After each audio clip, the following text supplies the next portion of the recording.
Coming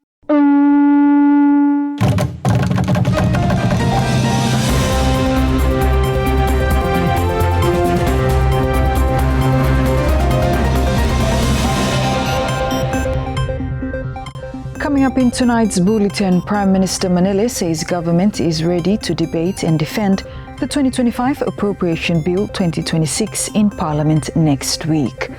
Australia reaffirmed its commitment to advancing quality skills and training opportunities in the country through the newly launched Pacific Australia Skills Program.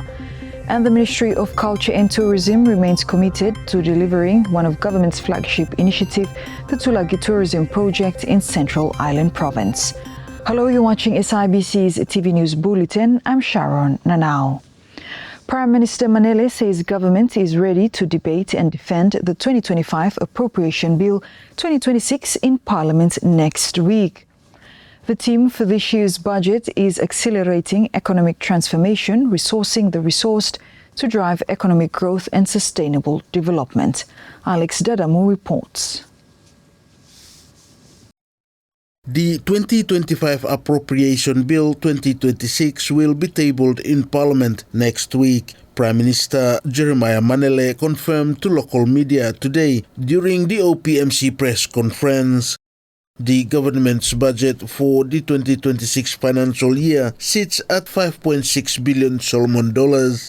This is an increase of more than SBD $1.4 billion from the SBD $4.2 billion budget tabled for the 2024-2025 financial year. Parliament will next week debate the 2026 national budget. The theme of the budget is accelerating economic transformation, resourcing the resourced to drive economic growth and sustainable development. It is guided by 6 core development objectives: promoting transformative and sustainable growth, maintaining an affordable budget, safeguarding fiscal stability, improving service delivery through quality spending, strengthening national unity and empowering people, and advancing good governance and accountability. He says the budget has 6 development objectives that will form the main discussions during the parliamentary debate. These objectives highlight the areas that will be central to parliamentary discussions and the continued work of government in the coming year. With these developments and priorities in mind, my government will continue its work across sectors and provinces as Parliament considers the budget and other national programs. Delivering the government's budget on Monday, Minister of Finance and Treasury Honorable Rexon Ramofafia announced government's renewed commitment to strengthen fiscal discipline and boosting long-term development. Alex Dadamu for SIBC TV. A major boost to skills training and youth employment in the Solomon Islands has been delivered, with Australia launching the Pacific Australia Skills Program. Simon Tavake with the details. Australia has reaffirmed its commitment to advancing quality skills and training opportunities in Solomon Islands through the newly launched Pacific Australia Skills Program in Honiara today. The program was officially launched by Australia's Assistant Minister for Pacific Islands Affairs, Senator Honourable Nita Green, alongside the Minister of Education and Human Resources Development, Honourable Tozen Leokana. The initiative marks a new chapter in Australia's long-standing partnership with Solomon Islands, focusing on skills development, workforce readiness, and creating sustainable pathways for young people. Today's launch is about investing in people, in opportunity, and in the future of this nation through its youth. This morning I had the privilege to meet some of the first students who will benefit from the Pacific Australia Skills Training. Their enthusiasm and dedication to learn new skills is inspiring, and it's a reminder that this program provides more than qualification. It builds confidence and creates pathways to new opportunities. We will ensure that training leads to skills, real jobs and clear pathways for young people and workers. Pacific Australia Skills will focus on areas of demand, such as construction, hospitality, agriculture and emerging green industries as well. Here in Solomon Islands, the importance of skills and training is clear. With more than 80% of the population under the age of 35, young people are this nation's most valuable national asset, and they are ready to contribute, to innovate and to lead. Pacific Australia Skills will build on the successes of APTC. While thanking the Australian government for its generosity, Education Minister Leokana affirmed the Solomon Islands government's full support for the new program. As we welcome this new chapter, the Solomon Island government wishes to offer its full assurance of this commitment. Through the Ministry of Education and Human Resource Development, with my Permanent Secretary and the SMTs and all the workers in the Ministry of Education and of course our CITESA team, we stand ready to work closely, transparently and collaboratively with the Pacific Australia Skills Program team. We will provide the support that is necessary to ensure that this program is working effectively and it will be implemented and it achieves its intended outcomes.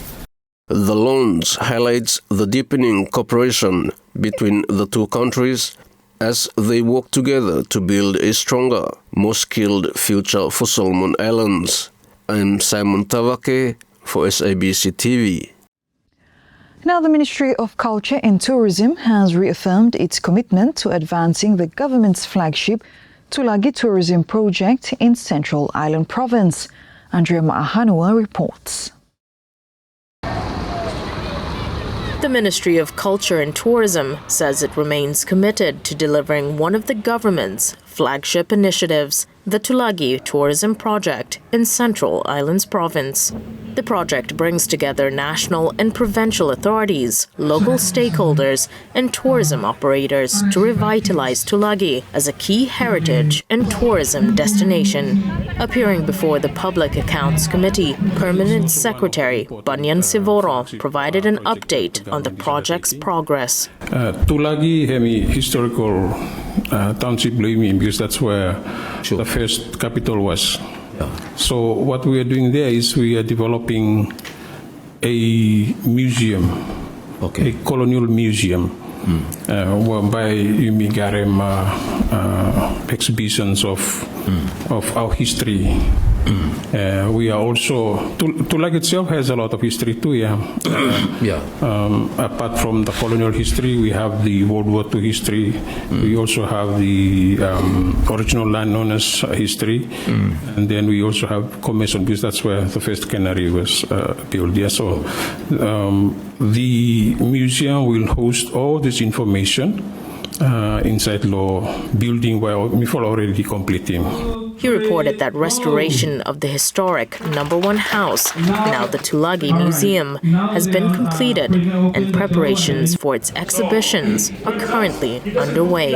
We are hoping to open that next year. Right now we are working on the exhibitions. The project was made possible through a tripartite memorandum of understanding between the Ministry of Culture and Tourism, the Ministry of Provincial Government and Institutional Strengthening, and the Central Islands Provincial Government. Reconstruction was completed in early 2025 and officially handed over to the provincial government in May. A total of $3.9 million Solomon was invested in the building's restoration. Andrea Maahanwa for SIBC TV. A total of 246 children at Eretekiki Primary and ECE will benefit from new water, sanitation and hygiene wash facilities officially launched this week. The newly constructed wash facilities were supported through the New Zealand UNICEF program aimed at improving learning environments and promoting health, climate resilient schools. Alex Dedamo reports.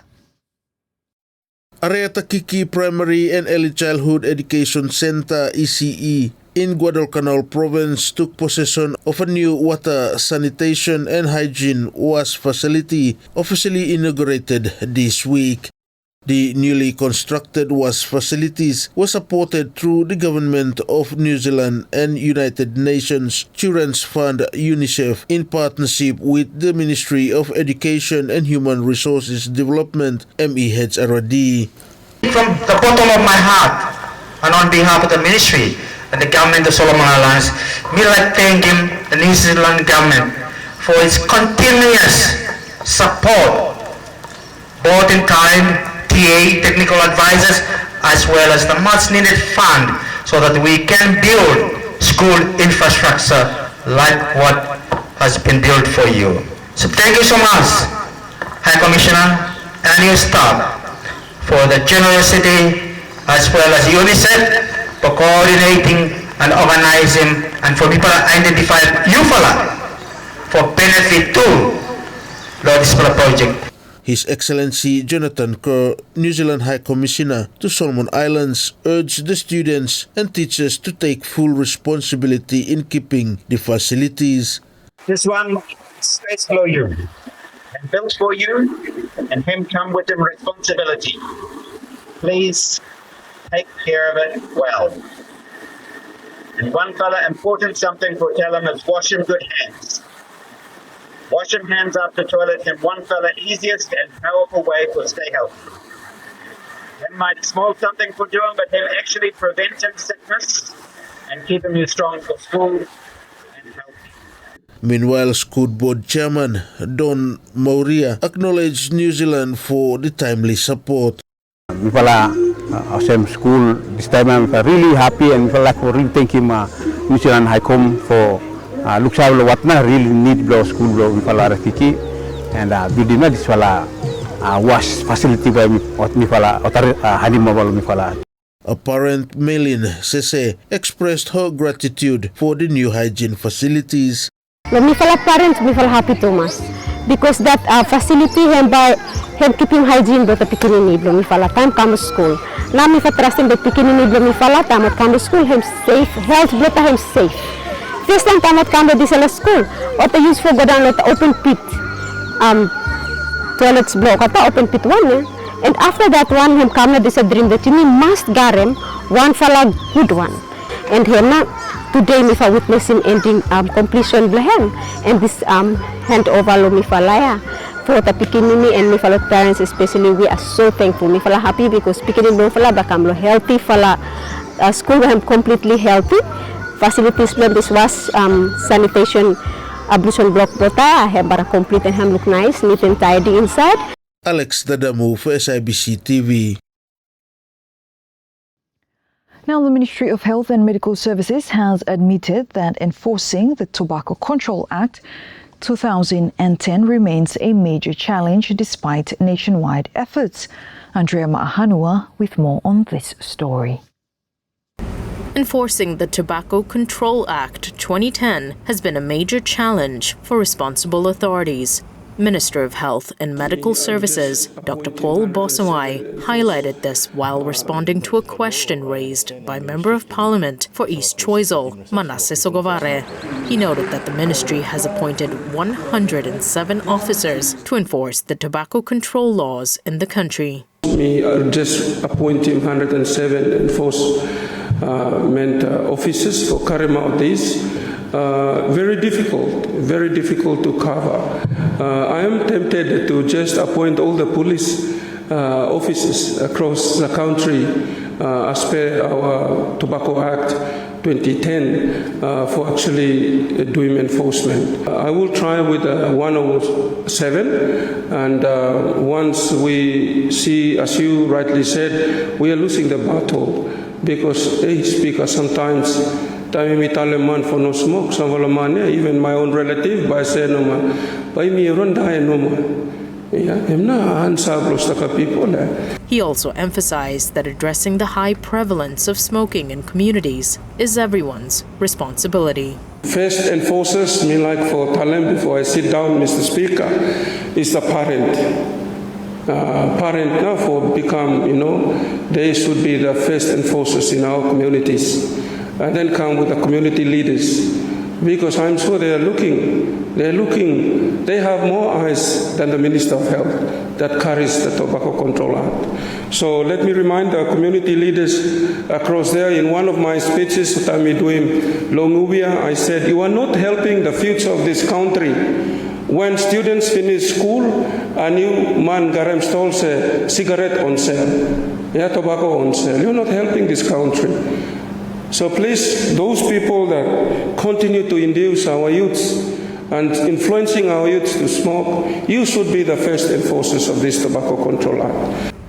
Andrea Mahanwa for SIBC TV.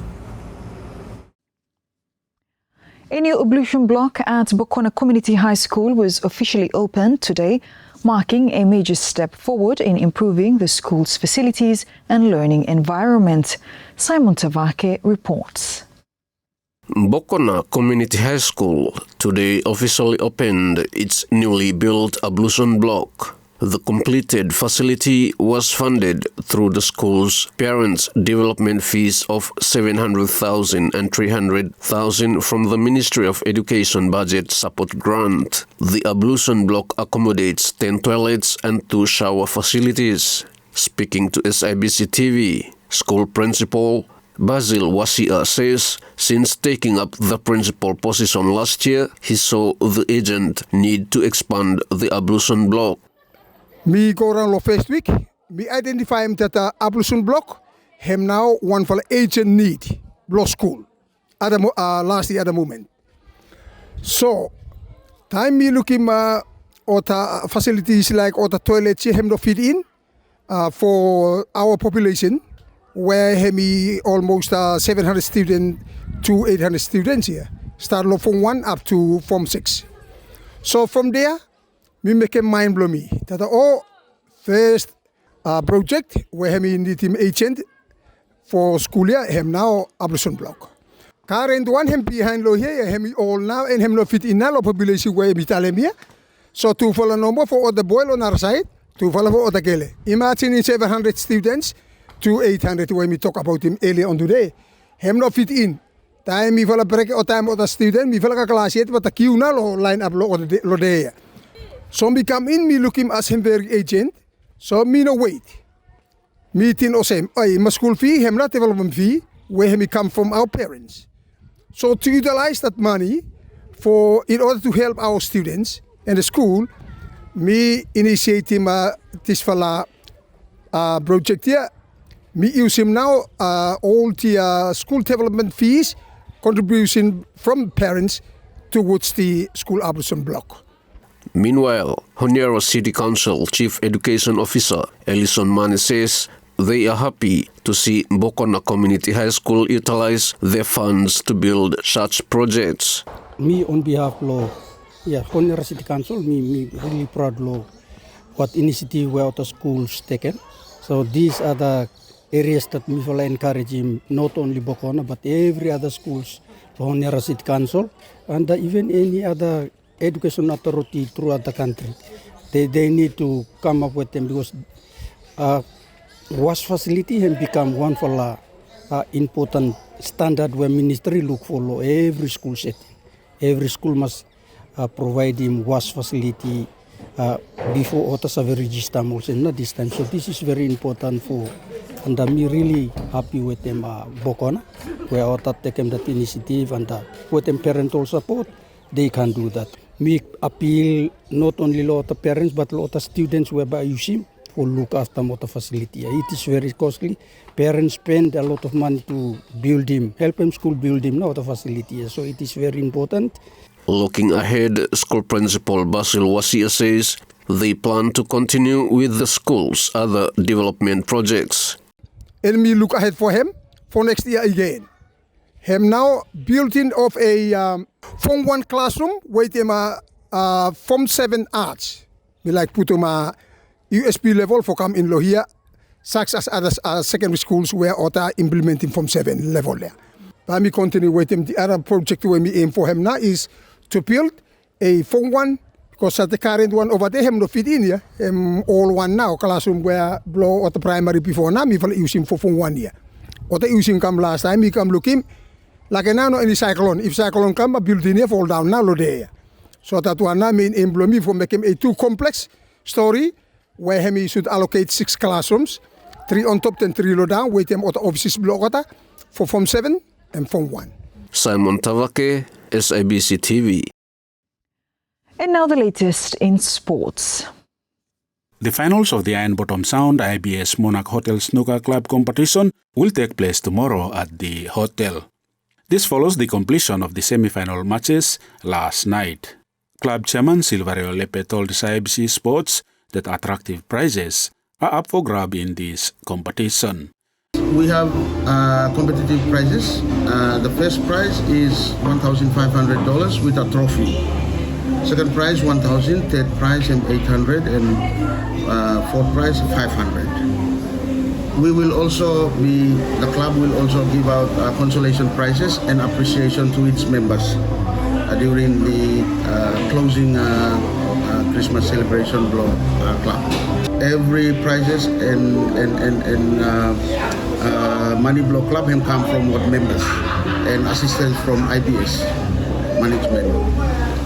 We are looking forward to host open competition next year, with Monday, the public holiday weekend. We will host the open competition. We are aiming to target about 100 teams to participate in that competition with very attractive prizes. We are looking at spending more than 20 to 30,000 on prizes. SIBC Sports understands that a total of 32 players took part in the competition this year. Crofton Otokana, SIBC TV.